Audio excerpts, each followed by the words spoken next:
Gracias. Siempre me alegro de verlos. También me alegro que estemos aquí para hablar de literatura y de Borges. Hoy vamos a centrarnos, o por lo menos poner como punto lo que llamamos la serie de la biblioteca, ¿no es cierto? Hemos hablado de la memoria como uno de los espacios decisivos, digamos, en la ficción de Borges, que además tenía para nosotros sentidos no solamente de construcción, de ficción, sino también algo muy ligado a su propio imaginario del lugar y de las propiedades a partir de las cuales era capaz, o se sentía capaz, o se sentía autorizado, pero también inhibido, ¿no es cierto?, de construir su obra. La memoria y la biblioteca parecían estar antes de la escritura, ¿eh? Estaban antes de la escritura. Entonces eso es un respaldo, pero también es un peligro, ¿no? Entonces, trabajábamos sobre la idea de la memoria absoluta, que aparecía encarnada básicamente en Funes, y la memoria ajena, que aparecía ligada al relato, la memoria de Shakespeare, que, como dije, es el último relato, de 1980, ¿no es cierto? Decíamos que en el caso de la memoria, la aspiración es el olvido, ¿no? Paradójicamente es el olvido a lo que se aspira, porque la memoria supone un peso, digamos, ¿no? Creo que algo de eso siempre hay, ¿no? Creo que nosotros tenemos una palabra que es muy... solemos usar una palabra que es una palabra muy interesante, que es remordimiento, ¿no? Aquellas cosas que recordamos que no queremos recordar, ¿no? En Borges pareciera que esa idea de que la memoria no se puede controlar y que los recuerdos pueden invadir, es un elemento que desde luego funciona en su ficción de una manera extraordinaria. Del mismo modo que en la biblioteca los libros también son, en cierto sentido, algo intimidatorio, ¿no? Me parece que la cuestión central en Borges, y no solo en Borges, pero yo diría en la literatura, ¿no?, es que uno siempre tiene que preguntar quién es. ¿Quién escribe, quién lee, quién recuerda, ¿no? La pregunta sobre aquel que hace la acción me parece importantísima en la literatura. La literatura siempre trabaja con situaciones específicas, siempre con casos individuales. Parte de ahí para cualquier generalización, ¿no? ¿Quién recuerda? Funes recuerda. ¿Quién recuerda? Un oscuro profesor especialista en Shakespeare, que es quien recibe la memoria de Shakespeare en esa transacción completamente fluida, que enloquece luego al ser invadido. Su memoria cada vez es invadida por la memoria de Shakespeare y al final ya no sabe cuál es la vida que ha vivido, ¿no es cierto? ¿Y quién lee, no? Pero podríamos decir que en el mundo contemporáneo hay dos grandes lectores, digamos. El lector tipo Kafka y el lector tipo Borges, ¿no? Si tuviéramos que sintetizar la proliferación de modos de leer, podríamos decir que hay dos grandes maneras que esos dos escritores ejemplifican de una manera perfecta, ¿no? En el caso de Kafka, como sabemos, es la idea de no ser interrumpido. Kafka tiene una carta bellísima a Felisa, ¿no?, a Félix Bauer, y le dice: mi ilusión es vivir en un sótano muy largo, que nadie pueda nunca entrar ahí, que me dejen la comida en la puerta, así yo puedo hacer un poco de ejercicio, dice él. De modo que me dejan la comida y yo tengo que recorrer el sótano para abrirla y llevarme la comida, y ahí estaría yo muy feliz, en ese sótano, porque ahí podría leer tranquilo, y quizás si leo tranquilo puede ser que pueda escribir, ¿no? Sabemos que Kafka, que es el mejor de todos, siempre decía que no podía escribir, ¿no? Que es un detalle que siempre identifica a los buenos escritores, ¿no? Los buenos escritores son los que tienen dificultades para escribir, como Borges, ¿no? Dificultades, quiero decir, como les decía, no es un escritor prolífico, ni es un escritor que tenga una respiración larga, ¿no? Entonces, la interrupción es un elemento importantísimo en la experiencia de la lectura para cualquiera, yo diría, ¿no?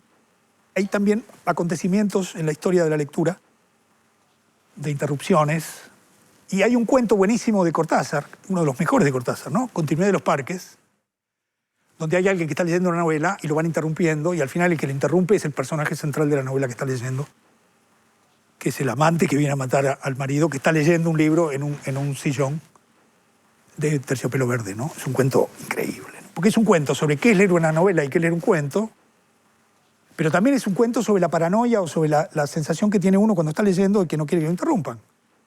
Cualquier persona a la que uno ve leyendo en el subte o en cualquier lugar está como en un espacio propio, concentrado en eso, y uno mismo lo ve y no sabe muy bien lo que está. Si uno no tiene la cultura necesaria La experiencia de ver gente leyendo y saber lo que pasa. Si un marciano viene y ve a alguien leyendo, pero dice, ¿qué está haciendo esta persona, no? Que está ahí sin moverse. Lo real irrumpe, ¿no? También la cultura es una pausa. Saul Bellow dice, la cultura es como la oración, dice él. Es una pausa en medio del ruido y del caos y de la velocidad. Y el arte es una manera de establecer un momento, un paréntesis, en el que podemos tener un tiempo propio, ¿no?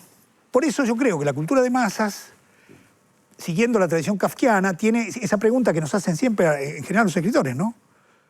Y no solo los escritores, ¿qué libro se llevaría a una isla desierta, no? Que yo alguna vez hice el chiste, porque claro, es como si ellos imaginaran que solamente estando en una isla desierta uno va a leer, ¿no? Yo siempre les contesto que me llevaría, como lo dije ya alguna vez, un libro que me enseñara a hacer un bote, ¿no? Eso es lo que me llevaría a la isla desierta, si pudiera, ¿no? Decía, Kafka es el lector de un solo libro, ¿no? Eso si uno lee el diario lo ve, que pasa semanas con un solo libro. Puede ser la Biblia, puede ser Dickens. Es un lector muy intensivo, muy de una tradición que podríamos llamar una tradición hermenéutica judía, ¿no? Un lector que profundiza la lectura, ¿no? ¿Verdad? Es un extraordinario lector de Dickens, ¿no? Mientras que Borges está aislado en la biblioteca, pero tiene todos los libros ahí. Y entonces un libro remite a otro, y remite a otro, y remite a otro, y remite a la sensación de que siempre hay otro libro que no se leyó, ¿no? Por eso es muy contemporáneo Borges. Porque todos tenemos hoy esa sensación en la web, que ni siquiera tiene borde la web. Como la biblioteca de Borges, que tampoco tiene bordes, y ni siquiera se sabe dónde termina la serie, ¿no? Borges transmite muy bien lo que supone la lectura incompleta, que siempre falta un texto, ¿no? Que siempre hay algo que todavía habría que leer y que eso que no está leído determina lo que estamos leyendo, ¿eh?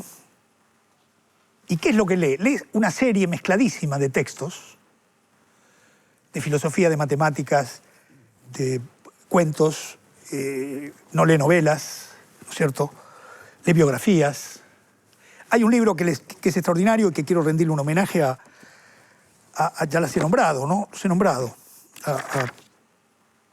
A Laura Rosato y Germán Álvarez, que son los que hicieron este libro extraordinario y que trabajan seriamente, que ni siquiera quieren aparecer por acá, ¿no?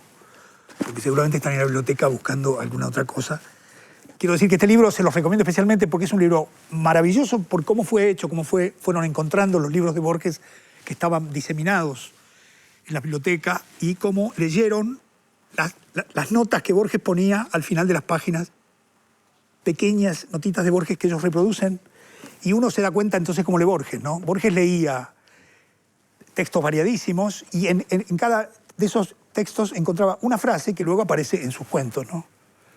Un lector absolutamente microscópico, el lector miope. La distancia en Borges en relación con la lectura es una cosa fundamental, ¿no? Es decir, está siempre leyendo cerca, ¿no?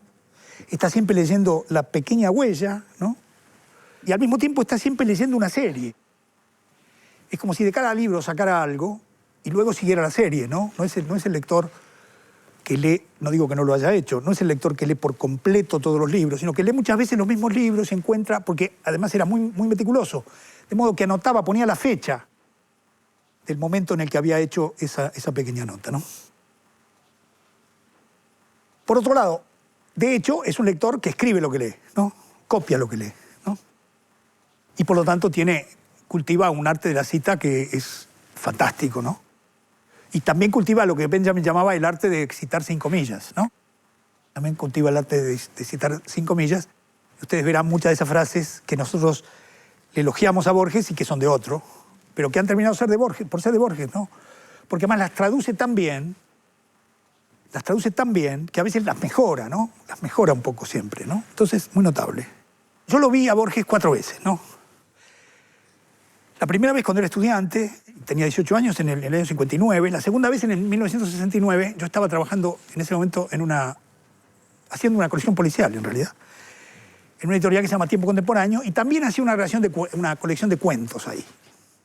Saqué cuentos de Mailer, cuentos de Wernicke, y entonces en un momento se me ocurrió hacer una selección de cuentos de Conrad, porque en aquel momento no estaban circulando los cuentos de Conrad. Entonces que lo voy a ir a ver a Borges, a ver si él selecciona los cuentos y hace un prólogo, y sería lindísimo que él eligiera los cuentos. Entonces hice eso, lo llamé por teléfono y por supuesto me atendió. Porque estaba muy solo Borges. Porque era ciego, ¿no? Entonces, si uno lo llamaba y si le decía para qué lo quería ver y aquello para lo cual quería verlo tenía sentido, y le decía, véngase. Entonces fui a verlo y me dijo lo que siempre decía, pero qué buena idea, ¿no? Eso es que siempre le hacía, qué buena idea, no se le había ocurrido a nadie antes, qué sé yo. Empezó con eso. Y claro, dice, sí, fenómeno. Dice, tenemos que poner primero el duelo. Hay un cuento de Conrad extraordinario que se llama El duelo, que son dos soldados que se odian tanto que mientras van las guerras napoleónicas asolando toda Europa, ellos están siempre en un duelo privado, cada vez que se encuentran se baten a duelo como dos endemoniados. Es lindísimo el cuento porque mientras tanto la guerra asola a toda Europa y ellos cada vez que se ven en cualquier bar o en cualquier lugar que estén, porque los regimientos de ellos dos, que son del mismo ejército, se encuentran, inmediatamente se ponen a hacer un duelo privado. A Borges le parecía muy Kafka ese cuento, ¿no? Le gustaban mucho esos tipos que estaban en esa obsesión. Entonces inmediatamente después me empezó a contar duelos. Y la tarde fue cayendo y nos olvidamos de Conrad. Primero me contó, me acuerdo el primer cuento, el primer duelo. Me dijo, una vez Julio César estaba por iniciar una batalla y el general enemigo le dijo, bueno, en lugar de que muera tanta gente, ¿por qué no nos batimos a duelo nosotros dos? Entonces Julio César, que por supuesto era muy buen escritor, entre otras cosas, le dijo, sí, cómo no, pero yo le mando un gladiador, si usted quiere.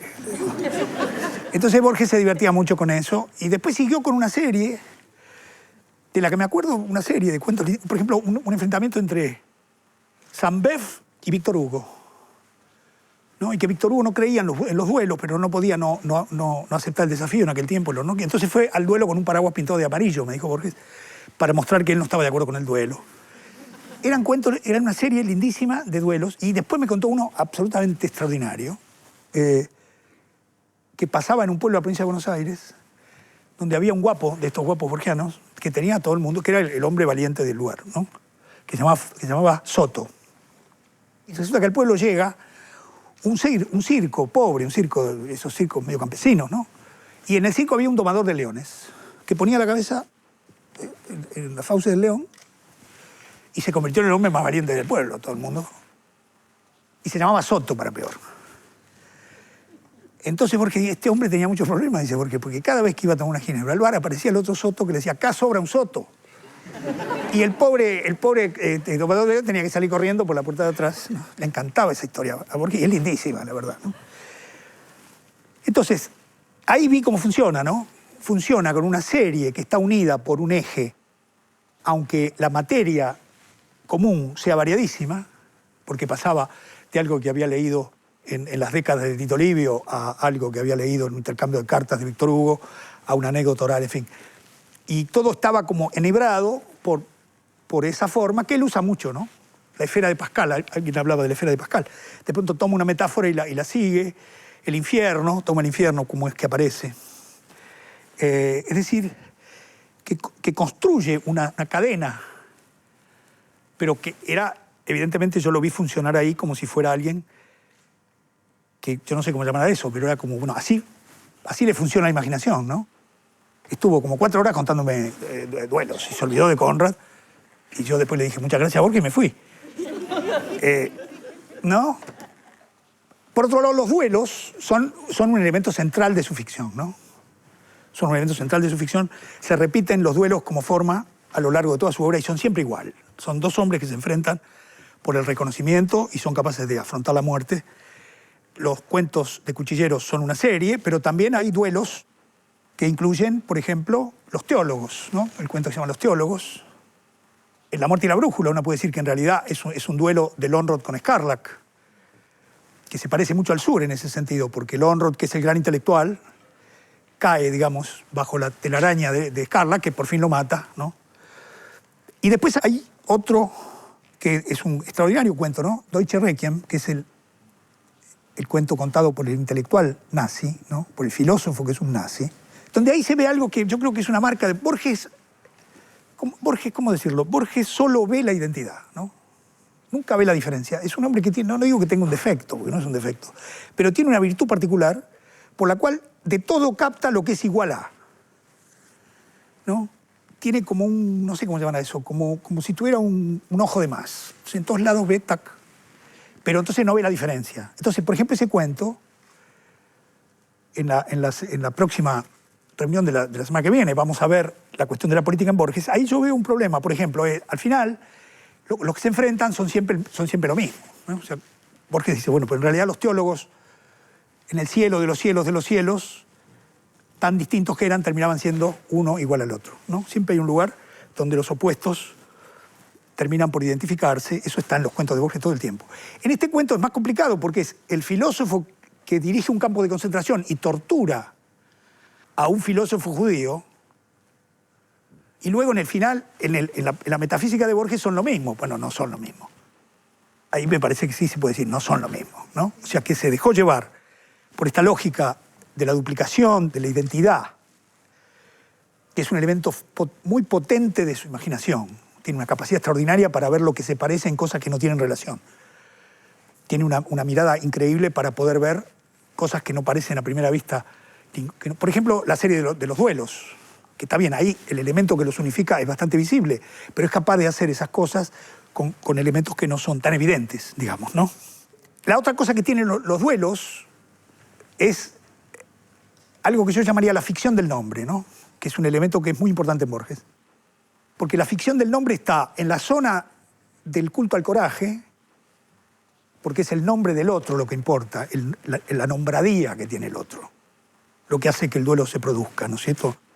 Alguien tiene, digamos así, ha construido una leyenda de que es un hombre valiente y se llama el pegador, o sea, y alguien lo busca sencillamente porque dice que es más valiente que él, ¿no? Entonces, le cuestiona el nombre. Yo les decía que Dalman, el pobre bibliotecario, que imagina su muerte en un almacén de La Pampa, y sale a pelear cuando lo nombran, cuando lo llaman Dalman. Dice, ahí no pude dejar de pelear, ¿no? Entonces el nombre ahí es un elemento que tiene mucho que ver con la virilidad, tiene mucho que ver no solo con el coraje, pero también están los nombres en la zona de la cultura, también hay una ficción del nombre ahí. Movimiento de los nombres, cambio de las atribuciones, trabajos con nombres que se desplazan, ¿no es cierto? Que lo vamos a ver un par de ejemplos en Pierre Menard, ¿no? Entonces, los duelos y las lecturas, digamos, están unidas por estos elementos que son como ciertas formas que Borges busca lo idéntico, ¿no? En eso también, eso explica por qué está tan ligado a los géneros, ¿no? Borges, ¿por qué le gustan los géneros populares, ¿no? Creo que lo hablamos de eso ya. ¿Por qué le gusta el cine de Hollywood? ¿Por qué le gusta el policial? Le gusta porque repite fórmulas, ¿no? Eso lo hablamos. Mientras que la alta cultura está siempre pensando en la originalidad pura, Borges es un hombre que está muy ligado a la gran tradición de la literatura popular, que es una literatura donde uno va a buscar lo que ya sabe. Uno ya sabe que hay un detective, que viene una mujer y que se perdió el gato, el detective busca el gato, encuentra un muerto, y después la novela sigue. Pero eso es una fórmula que ya está, ¿no es cierto? Y eso recorre la gran tradición de la cultura popular, y es lo que diferencia básicamente la llamada alta cultura, donde todo parece ser original. Entonces Borges está más cerca de ese tipo de usos, ¿no? Borges trabaja expandiendo los espacios de acumulación de lo que lee, ¿no? Uno podría hacer una serie que es la cita. Una serie de citas es un texto de Borges. Una serie de textos de Borges es un volumen de Borges. Y luego, lo más parecido a lo que sigue es la enciclopedia, que es como una serie de volúmenes y de artículos que en realidad es un libro, pero es un libro que tiene muchas citas. Y luego la biblioteca, que es un conjunto. Entonces, es como si tomara la parte microscópica de la cita como lugar de acumulación inicial y lo fuera expandiendo, siempre con el mismo procedimiento, hasta terminar en la biblioteca, que sería el lugar pleno, digamos así, ¿no? Entonces, es muy interesante ver funcionar ese procedimiento en él, ¿no? Ese procedimiento de expansión y acumulación. Porque en Borges, para decirlo de una manera rápida, digamos, y un poco hermética, en Borges la erudición funciona como sintaxis. Es decir, es lo que permite articular una cosa con otra, esa erudición, que es una erudición siempre un poco... También es una erudición de diccionario, de enciclopedia, de divulgación. Borges no es un erudito. Borges es un hombre que lee libros. Lo que nosotros vemos ahora en Internet, él lo hacía antes. Por supuesto que es un hombre de vastísimas lecturas, pero ustedes verán que de filosofía leía manuales de filosofía, leía biografías de filósofos, por supuesto, leyó muy bien a Schopenhauer, pero quiero decir que básicamente es un hombre que trabaja con una erudición, que es la erudición que está a mano en la Enciclopedia Británica, para decirlo de esa manera, ¿no? Pero Es interesante ver entonces que la erudición es una forma de narrar. No tiene, digamos, el gesto del erudito en el sentido del gesto de aquel que quiere hacer ver, porque todas sus maneras de manejar la cultura están siempre puestas en un lugar indeciso, ¿no? Este espacio que comienza siendo el espacio de que leo una lectura en un espacio pequeño que es la cita, digamos, y termino en una biblioteca donde lo que está es parece imposible de agotar. En ese sentido, la saturación lo abruma, ¿no? Como a nosotros nos abruma. Él es uno de los primeros que percibe esa situación, ¿no? La sensación de que siempre estamos mal informados, la sensación de que siempre nos falta un libro, la sensación de que siempre nos falta un dato. Eso que hoy las cosas están mucho más mecanizadas respecto a cómo ordenar, ¿no es cierto? Y hay que decir también, yo no quiero hacer este tipo de traslados porque no me parece que sean rigurosos, ¿no? Pero también es cierto que Borges inventó un modo de buscar con el asunto de trabajar un tema, ¿no? Es como si uno pone una palabra en Google y le sale toda la serie, ¿no? ¿Verdad? Pero, digo, la saturación, la sensación de la cultura como saturación, como algo que es imposible de agotar, hace que la biblioteca sea, por supuesto, el paraíso, pero también el infierno, ¿no? Entonces, en Borges está muy presente, y lo van a encontrar muy fácilmente, la fantasía del incendio de la biblioteca, ¿no? Empezar de cero, que la cultura está continuamente esa fantasía, ¿no? Porque ¿qué pasa si todo está escrito? Vamos a parar acá, vamos a hacer como Hitchcock, vamos a parar 5 veces.